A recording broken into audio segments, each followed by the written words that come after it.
पहले आप सभी लोगों को मेरा बहुत बहुत नमस्कार, सारे मीडिया बंधुओं को।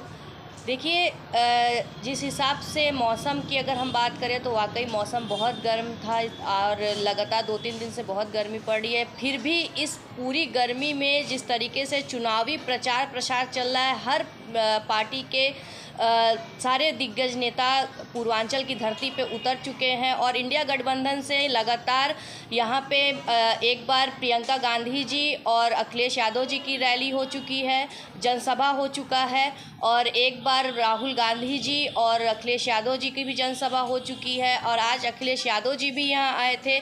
बहुत सारे दिग्गज नेता इंडिया गठबंधन को लगातार जिताने के लिए जनसभाएं कर रहे हैं, रैलियाँ कर रहे हैं और जनता से अपील कर रहे हैं कि ये जो लोकतंत्र और संविधान बचाने की जो लड़ाई इंडिया गठबंधन लगातार लड़ता आ रहा है और लड़ रहा है, लोगों की आवाज़ बन रहा है, उसमें अपना सहयोग दे। और ये जो गर्म मौसम की वजह से लोग घरों से निकल के जिस तरीके से वोट कर रहे हैं, लगातार हमने पूरे 6 चरणों में देखा कि वोटिंग परसेंटेज जिस हिसाब से बन रहा है उसके बहुत सारे कारण भी हैं। कई जगह कारण लोगों की, जनता की निराशा है कि वो सरकार से, जो भाजपा सरकार थी उनसे नाखुश होकर उन्होंने अपने आप को इस लोकतंत्र की लड़ाई से बाहर रखा। और आज भी हम यही सबसे अपील करते हैं, जो 7वां चरण 1 जून को होने वाला है, हम जनता से यही दरख्वास्त करते हैं कि ये लोकतंत्र का जो महापर्व हम मानते हैं, इसको आप लोग ज़रूर इसमें सम्मिलित होइए और वोट करने ज़रूर निकलिए।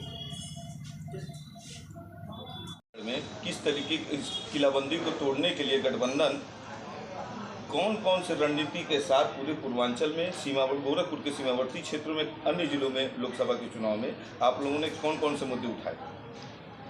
देखिए, इंडिया गठबंधन, चाहे माननीय राहुल गांधी जी हो, चाहे सपा सुप्रीमो माननीय अखिलेश यादव जी हो, ये हम सभी लोग लगातार जो जनता के मूलभूत मुद्दे हैं, रोजगार से लेके महंगाई, भ्रष्टाचार, महिलाओं पे उत्पीड़न, ये सारे मुद्दे, और सबसे ज़्यादा आरक्षण पे जो हमला हो रहा है, संविधान पे जो कुठाराघात किया जा रहा है इस भाजपा द्वारा, हमने इन सभी मुद्दों पे बात की। आपने देखा होगा कि माननीय राहुल गांधी जी की जो लगातार 2 जनसभाएं, जो पद यात्राएँ निकली, एक भारत जोड़ो यात्रा, एक भारत जोड़ो न्याय यात्रा, इन दोनों ही यात्राओं में माननीय राहुल गांधी जी ने जनताओं के वो सभी मूलभूत मुद्दे, इस समय सबसे ज़्यादा अगर हम कह सकते हैं जो परेशान है वो है युवा इस समय बेरोजगारी से परेशान है, युवा इस समय पेपर लीक के मुद्दों से परेशान है, युवा इस समय इन सब नौकरियां निकल रही हैं, पेपर फॉर्म भर रहे हैं, एग्ज़ाम हो रहा, पेपर लीक हो जा रहा है और फिर मामला वहीं ठंडा पड़ जा रहा है।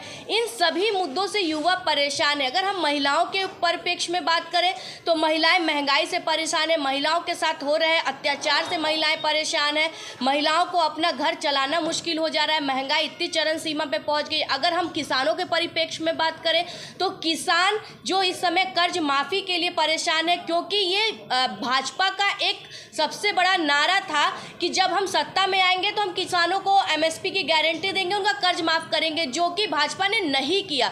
और इससे आक्रोशित होकर किसान लगातार 2 बार दिल्ली की सरहद पे उतरने पे मजबूर हुआ।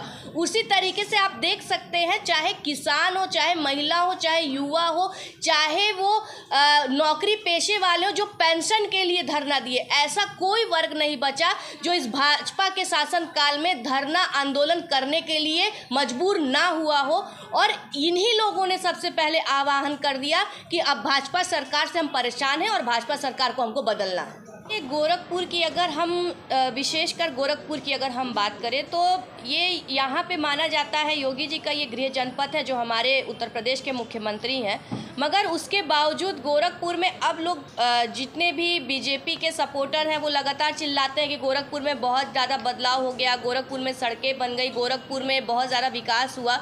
तो हम तो लगातार योगी जी से भी पूछना चाहते हैं और बीजेपी के लोगों से भी पूछना चाहते हैं कि चाहे सपा की सरकार थी, चाहे बसपा की सरकार थी, सांसद विधायक तो हमेशा से भाजपा के ही गोरखपुर में रह गए।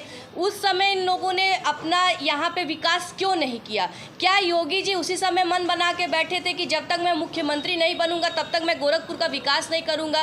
कोई भी ये जाके पता कर सकता है कि जब यहाँ पे योगी जी सांसद थे तब उन्होंने लगातार अपनी सांसद निधि राज्य सरकारों को वापस करने की वापस किया। वो इसलिए क्योंकि वो यहाँ पे विकास नहीं करना चाहते थे। वो जनता को दिखाना चाहते थे कि समाजवादी पार्टी और बसपा ने कभी यहाँ पे कोई काम ही नहीं किया, जबकि ऐसा नहीं है। लगातार समाजवादी पार्टी में जब यहाँ पे सरकार थी तो अखिलेश यादव जी ने गोरखपुर को सांसद निधि द्वारा बहुत सारे चीज़ों को देने का काम किया, मगर योगी जी ने उसको वापस कर दिया और आज उस चीज़ को ये कर रहा है। और मैं ये बस पूछना चाहती हूँ कि गोरखपुर क्या सिर्फ शहर ही गोरखपुर है?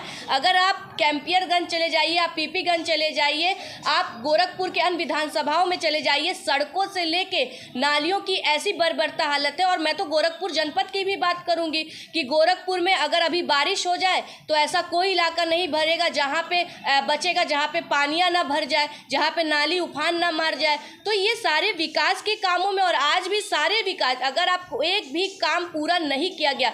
जब योगी जी मुख्यमंत्री नहीं थे तब कहते थे कि हम यहाँ पे मेट्रो लेके आएंगे, मेट्रो के कितने रोड मैप दिखाए लोगों को, गोरखपुर की जनता को सपने दिखाए कि गोरखपुर में मेट्रो आने वाली। आज एक भी मेट्रो लाइन गोरखपुर में कोई दिखा दे।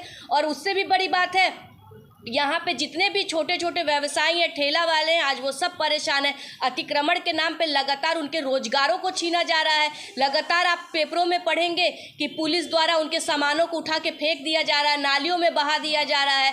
और गरीब इस समय इतना परेशान हो गया है कि वो अपनी रोजी रोटी की कमाई नहीं कर सकता है। लगातार छोटे छोटे ठेला वालों को हटा के बड़ी बड़ी दुकानों का निर्माण किया जा रहा है, जिसका ठेका पट्टी 30 लाख, 40 लाख, 50 लाख है।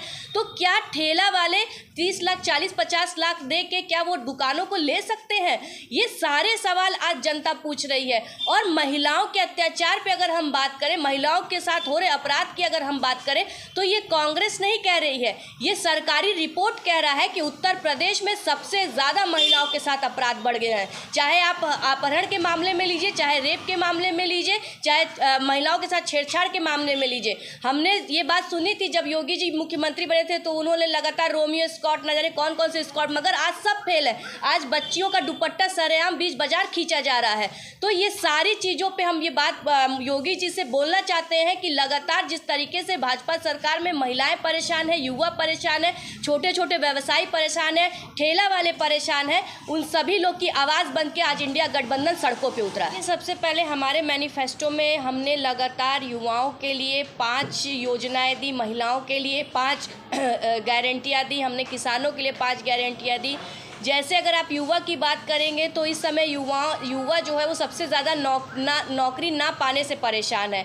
युवा अग्निवीर जैसी जो योजना भाजपा लेके आई, जिससे हमारी सैन्य भर्ती पे असर पड़ा, हमारी सुरक्षा बल पे असर पड़ा, हमारे भारत के सुरक्षा तंत्र पे असर पड़ा, इससे युवा परेशान है। और कांग्रेस ने और इंडिया गठबंधन ने साफ तौर पे कहा है, इंडिया गठबंधन की सरकार आते ही हम सबसे पहले अग्निवीर की जो ये योजना भाजपा लेके आई, इसे हम पूरी तरह से खत्म करेंगे।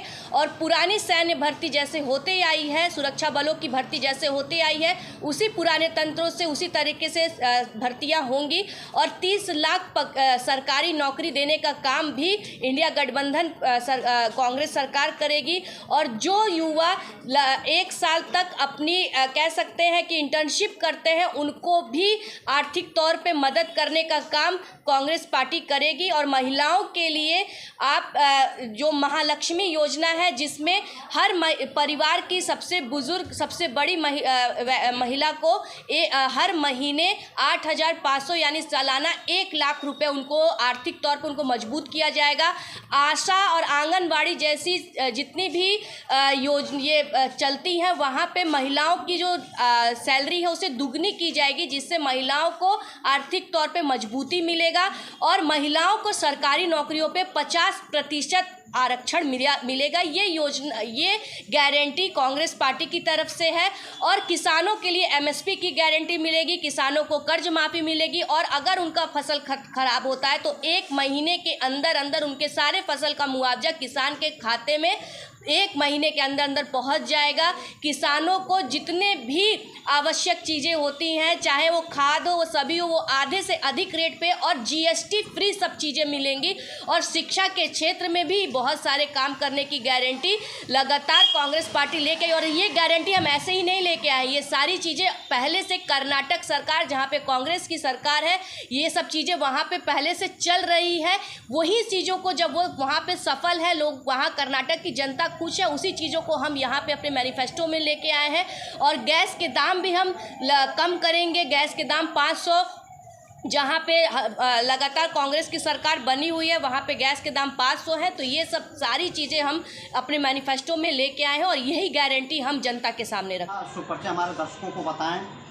और आज जो गोरखपुर का इस चर्चित जो है सीट है, इसमें दिग्गज जो है गठबंधन के नेता लोग गढ़ आए, तो क्या माहौल बन रहा है, इस पर क्या कहना चाहेंगे आप?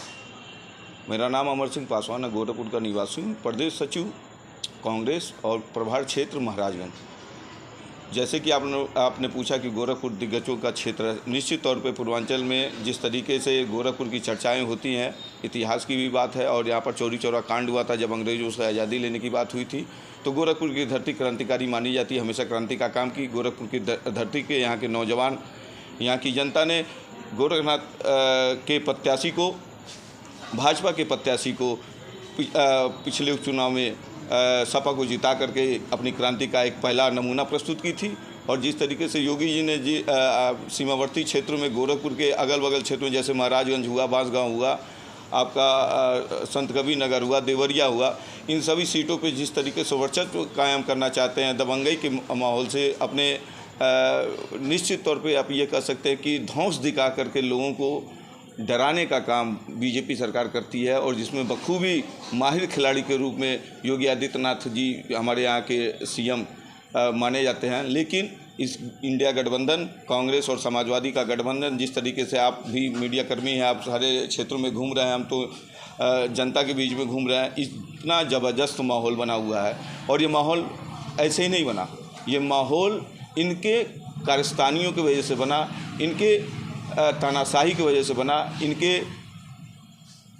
तौर पे आरक्षण के ऊपर जिस तरीके से इन्होंने कुटाराघात किया, संविधान के ऊपर हमला करने की साजिश कर रहे हैं। और जिस तरीके से आज पेपर लीक का मामला, महिलाओं असुरक्षित हैं, जिस तरीके से गरीबी दर बढ़ती जा रही है, ये सारे मुद्दे एक तरीके से देखा जाए। तो ये कहते मैं रोजगार दे रहा हूँ, सुरक्षा दे रहा हूँ, फिर आप कह रहे हैं कि तमाम दिक्कतें हो रही हैं। हाँ। तो ऐसे कैसे?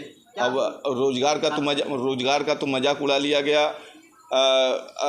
मिलिट्री के भर्तियों पे जो उस समय परमानेंट हुआ करती थी, आप 4 साल की नौकरी दे करके युवाओं का मजाक उड़ा लिया गया। अब 4 साल बाद वो युवा क्या करेगा? आप प्राइवेटीकरण कर दिए हैं, रेलवे प्राइवेटीकरण हो रहा है। आप यहाँ पर बड़ी बड़ी संस्थाएं प्राइवेटीकरण, जब एक ठेकेदार आ जाएगा वो अपने लोगों को भरेगा, गरीब का कौन सुनेगा? और उनकी सैलरी की जब बात आने लगी, जहाँ मिलना है उसे 10,000, उसे 3,000 रुपये में निपटा दिया जाएगा। तो गरीबी दर तो बढ़ती ही जा रही है। और जहाँ तक 5 किलो अनाज का सवाल है, 5 किलो अनाज कांग्रेस के सरकार में भी और कांग्रेस की नीतियों में भी बहुत पहले से चलता है। मिट्टी का तेल मिला करता था और भी साधन संसाधन के लिए भी पैसे मिलते थे, इलाज के लिए पैसे मिलते थे। भाजपा ने तो कांग्रेस की कॉपी की, लेकिन कर नहीं पाई। और दूसरा कि जिस तरीके से घर गिराया जा रहा है, बुलडोजर पर चढ़ करके राज करने की साजिश की जा रही है, जेल से लगाए, सड़कों पर गोलियां चलाई जा रही हैं, कोर्ट के अंदर हमले हो रहे हैं, कोर्ट के अंदर मृत्यु कर दी जा रही है। तो कहीं ना कहीं आप कानून व्यवस्था की बात अगर करते हैं तो उत्तर प्रदेश में नहीं, पूरे भारत में कानून व्यवस्था मजाक और हाशिए पर है। ये बताइए, यहाँ जो है ये यहाँ के जो है सीएम और जो इनकी प्रत्याशी हैं, एक तो एक्टर हैं, चर्चित हैं, डबल सरकार के जो है प्रतिनिधित्व किए यहाँ से, तो उनको कैसे मात देंगे? किन मुद्दाओं को लेकर के? जैसे रवि किशन जैसा सांसद एक मजाक के रूप में गोरखपुर की जनता लेती है। आपको इतिहास मैं बता दूं कि एक बार मेयर के चुनाव में गोरखपुर की जनता ने एक हिजड़े और छक्के को भी जिताया था। आप क्यों जिताया गया था? क्योंकि वहाँ की जनता नाराज़ थी, गोरखपुर की जनता भी नाराज़ थी बीजेपी के कुकर्मों की वजह से। तो ये तो एक अपवाद है। और रवि किशन जैसे व्यक्ति पहले कांग्रेस में थे और कहते थे कि कांग्रेस महापुरुषों की पार्टी है। आज वही महापुरुष उनको नफरत दिखाई देने लगे। जैसे इनके पीएम मोदी जी बोलते हैं कि आंदोलनजीवी क्या होता है? आंदोलनजीवी वो होता है जो आरएसएस में लोग पड़े हुए हैं और लोगों के बीच में सेंध लगा करके देश विरोधी काम करते हैं। और कांग्रेस की बात करते हैं तो कांग्रेस का आईना मैं उनको दिखाता हूँ, भगत सिंह से लगा, बाबा साहेब अम्बेडकर से लगा, सुखदेव से लगा, चंद्रशेखर आज़ाद से लगा, जितने देश के महापुरुष थे, कांग्रेस ने कभी उनको सताने का काम नहीं किया था। कांग्रेस ने उन आंदोलनकारियों को सम्मान देने का काम भारत में किया था। और आज भी पूरे भारत में जिस तरीके से महापुरुषों का नाम सम्मान से लिया जाता है, ये कांग्रेस और कांग्रेस वाली विचारधारा जो महापुरुषों का सम्मान करती थी, उस विचारधारा से निकल करके आज कांग्रेस देश और जनता के बीच में उनके हृदय पर राज करती है। ये तो ये गठबंधन जो है, आपके जो प्रत्याशी है, किसकी टक्कर दे रही है, इस पर क्या कहेंगे आप? जैसे देखिए, गठबंधन का कोई भी प्रत्याशी बस चुनाव लड़ रहा है, उसको चुनाव लड़ा रही है जनता। आरक्षण के पक्ष में, नौकरी के पक्ष में, आप अपराध विरोध के पक्ष में, और जिस तरीके से गरीबी विरोधी नीतियों को ला करके कांग्रेस ने अपने मैनिफेस्टो में लगाया है कि जिस तरीके से उनको नौकरी देने का काम, उनको मुआवजा देने का काम, उनको आरक्षण देने का काम, संविधान बचाने का काम, लोकतंत्र बचाने का काम और अपराध मुक्त करने का काम कांग्रेस के मैनिफेस्टो में है, तो मैं निश्चित तौर पे कह सकता हूँ युवा खुश है, किसान खुश है, महिलाएं खुश हैं, और वो एक उम्मीद भरी नज़र से देख रही हैं कि कांग्रेस की सरकार और गठबंधन की सरकार अगर आती है तो भारत से गरीबी मिटेगी। ये तो एक चर्चा चल रहा है कि मोदी जी का कि कहते हैं कि हम अवतरित हुए, तो इस पे क्या कहेंगे? जिस तरह से जो इससे मोदी जी की बात को कोई बहुत सीरियस नहीं लिया जाता है। वो चाइना में चले जाएं तो कहेंगे कि मैं चाइना का लाल हूँ, उनकी आदत में है। वो अभी पाकिस्तान चले गए थे बिरयानी खाने, तो खाली भगवान होते हैं जो तो मैं आपको बता दूं, मोदी जी का कोई भी भाषण जब उठा लेंगे, अभी आप पाकिस्तान उनको भेज दीजिए, वो अपने शब्दों से इतने मजबूर हैं कि वो पाकिस्तान में जाके कहेंगे कि मैं पाकिस्तान का बेटा हूँ। गंगा माँ के किनारे जाएंगे तो कहेंगे मैं गंगा माँ का बेटा हूँ। और क्रिश्चियनिटी के और सिख समुदाय के बीच में जाएंगे तो मैं कहेंगे उनको बेटा हूँ। तो निश्चित तौर पे जिसको अपने माँ पे गर्व नहीं होता है वो किसी का बेटा नहीं हो सकता है। सबसे पहले वो अपने माँ के संतान है। और अवतरित वाली बात को लेकर के जिस तरीके से उन्होंने बोला, तो मैं कहूँगा उनका मानसिक दिवालियापन गठबंधन के जन समर्थन को दे करके एक तरीके से उनको एक अच्छे डॉक्टर को दिखा करके अपने मानसिक बीमारी को दूर करना चाहिए। यहाँ के जनता को आप क्या अपील करना चाहेंगे? देखिए, हम युवा हैं और महिलाओं को संविधान के माध्यम से जो अधिकार मिला हुआ है, गरीबों को जो अधिकार मिला हुआ है, अनुसूचित जाति को जो अधिकार मिला है, माइनॉरिटी को जो अधिकार मिला है, हर धर्म समभाव, हर धर्म का सम्मान है। इस संविधान को साक्षी मानने वाला हर व्यक्ति इस देश से प्रेम करता है, यहाँ की जनता से प्रेम करता है, यहाँ के अधिकारों से प्रेम करता है, यहाँ की शिक्षा से लेकर के कानून से प्रेम करता है। मैं उन सभी साथियों को और इंसाफ पसंद साथियों को मैं निवेदन करना चाहूँगा, इंडिया गठबंधन में आपके इंसाफ की लड़ाई लड़ी है। ये बताइए, विपक्षी तो कार्तिक में 400 पार जाएंगे, तो इस पे क्या आप अनुमान लगाते, क्या ऐसा कर दिए कि 400 पार? जैसे कि भाजपा के कार्यकर्ता बोल दिए थे, कल एक उनकी एक कार्यकर्ती थी भाजपा की, उन्होंने कहा कि विष्णु जी के अवतार हो गए हैं मोदी जी। तो जैसे पागलों की बातों का, क्योंकि उनसे अभी कह दिया जाए गोबर खाने के लिए तो तुरंत कह देंगे गोबर से कैंसर ठीक हो जाता है, तो वैसे ही इन बातों को लेते हैं। जो है इनके 400 पार की वजह से ज़्यादा उन्हीं तरफ 400 पार की जो एक छलावा ये दे रहे हैं, मैं तो बस अनुमान इसलिए नहीं लगा सकता हूँ क्योंकि जनता के बीच में हम लोग काम कर रहे हैं। जनता जनार्दन है, जनता ही राजनीति की भगवान है, लेकिन वो अपने को स्वयंभू बन करके अपने आप को भगवान प्रस्तुत करके जनता के ऊपर थोप रहे हैं।